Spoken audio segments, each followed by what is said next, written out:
This is Lisa on the Tom Leykis Show. Hello. Hey, Tom. Hey. Got a couple of questions for you. I don't even listen to the show anymore for like 6 months because something you said about 6 months ago, and I've been waiting for one of these shows to come on. Uh-huh. You say that you don't hate women. You say that you don't dislike women, but you refer to us as sperm receptacles, and you said something. Well, you are a sperm receptacle. But we're more than that. But you are that, aren't you? But we're more than that. But you are that, right? Yes, so there's more. Okay, well, whatever you are, the point is, and by the way, there may be other things I like about women. I like a nice set of knockers. I like a woman with a nice ass. I like women of color. So nothing respectable. Nothing respectable? What do you mean? Having a nice ass, is it respectable? No. A lot of people respect that. That you like about women. You made a comment. Any woman who's attractive enough for me to have sex with doesn't have a brain. That's pretty much the way that works. Has no interest in the news or politics or anything important. Okay, well, here's the thing that you said that set me off, that made me not want to listen to this show anymore. What's that? I've listened to you for years. Yeah. You likened one time casting a woman aside off from after having sex to disposing her like a used tampon. Why would you say something so vulgar like that if you don't What's vulgar about tampons? Do you have tampons at home? When a tampon is used, does that make it vulgar? When you use it in the context that you did, yes. Right, so would you rather say throw out like a tin can after you're done drinking out of it, or throw out like a cardboard box? I don't understand. What's wrong with saying to toss someone like a used tampon? Or, conversely, I've also said a used Kleenex. Because it's a vulgar thing to say. Why is that vulgar? You don't even know. Why don't you explain it? I'm listening. You teach guys, young guys. I've heard 13-year-olds calling on your show. And you try to talk to them and teach them all the things that you're teaching all these 20-year-olds and 40-year-olds about all of these ways to get women in bed and get the most that you can for as little as possible. What's wrong with that? Well, you know what? There's got to be something mixed in there as well about respecting people in general, not just disrespecting them all the time. Respect is earned, dear. Nobody deserves respect. It is earned. I totally agree with you. But if you're not giving women a chance to earn respect... It's not my job to do that. These are guys who want to get laid. That is why people go to ladies' night at bars where it's legal. It's not legal in California. That is why men spend money on dinner. That is why men rent limousines. That is why men send flowers. It's not to be nice. They want sex. Okay, I understand that, and you've been through it 4 times yourself. No, I've been through marriage and divorce 4 times. I've been through many other things many more times than that. That's what I meant. But we're not talking about marriage. Dear, we're not talking about marriage. We're talking about getting laid, and any man who's ever been married knows the difference between getting married and getting laid. Okay, I'm trying to make a point with you. What is the point? At a certain point in every male's life, they're going to come to a point where they may want to be married. Well, they would be fools to do it, and I say this having the experience of having been married and divorced. But your opinions that you throw out to people is because you can buy and sell anybody, and I don't think there's a person alive who can. You don't have to have my kind of money to feel the way I do. Most men feel the way I do. Right, but they can't really afford to piss off women. Oh, I see. So in other words, since they can't afford to piss off women, they need to get married if they're poor or have nothing going for them. So you're confirming something I've said, which is that monogamy is for the poor, monogamy is for the losers. No. That's what you just said, essentially. Well, no, I don't. I'm not saying just for. So in other words, only guys like me can afford to have all the women I want whenever I want. But if you're poor, you just better plan on knuckling under, pal, and you better plan on getting married to somebody because you're not going to get it any other way. Is that what you're saying? That sounds a lot worse than anything I've ever said. But no, that's not what I'm saying. Well, what are you saying? What are you saying, dear?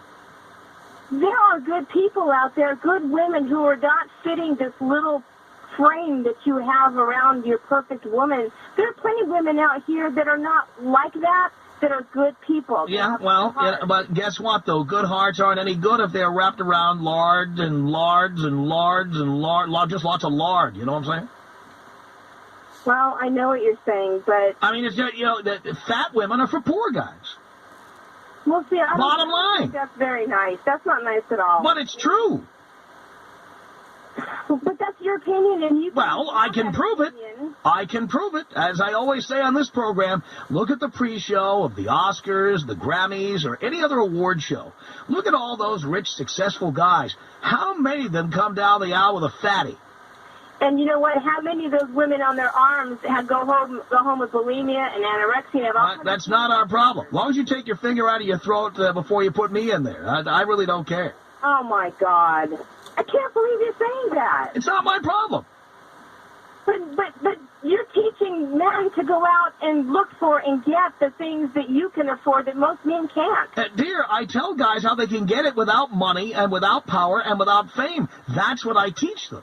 But by doing that, you're totally disrespecting women and... No, not at all. Women lie and fake things all the time. Fake breasts, fake nails, fake hair color, liposuction. Women fake things all the time. Wonder bras. Please, I'm on the pill. How about that line? I'm on the pill. And then later on they say, oops, I must have forgotten.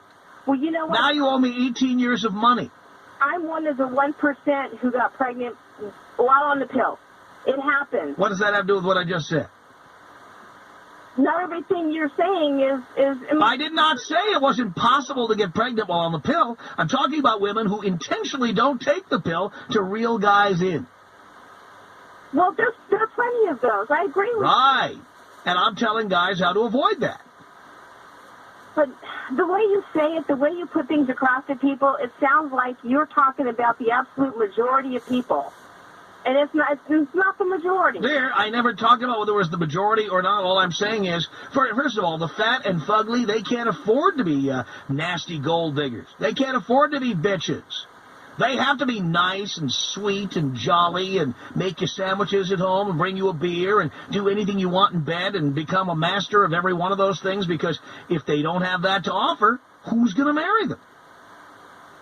Oh, my God. You put so much importance on little, tiny, skinny, loose women. This is what men want, dear. Get used to it.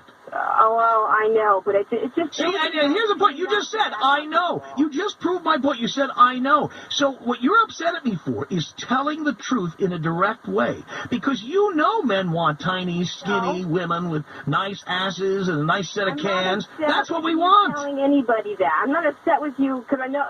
No one can... You even agree with me. You even agree with me. But mixed in with that, there's got to be some nice things said about the female persuasion. Well, I've said nice things. If you got a nice pair of knockers, I will compliment you from now until Tuesday. Yeah, well, you want... This is Tuesday. Oh, my God. But there's plenty of nice things, okay? You got a nice, tight ass, I'm in. Okay, how about this one? When Lacey Peterson was found murdered, your little takeaway sounds off when people want to get off the phone, blow me up, Halle Berry, whatever. Yeah. You have one for a woman that was brutally murdered and dismembered. Yes, and I agree. That's tasteless. That when we take people out Lacey Peterson style, that is tasteless. So why do you hit the button? I don't. Who does? The listener requested, and somebody in the control room presses the button. I have nothing to do with it. If it's tasteless and tacky, why don't you, being the owner of this show... Oh, I'm not the owner of the show at all. I'm just a hired hand here. Well, but Tom, you have the ability to say, you know, we're not going to do that. Well, I can say it, but it doesn't mean that my will be done. Yeah, but you laughed when you said it. It's so wrong. To you that I agree with you. That is tasteless. That is tasteless. There's no doubt about it. Her arms and legs they found a torso. I know. Horrible. You're laughing. You think this... I'm not laughing. I take this very seriously.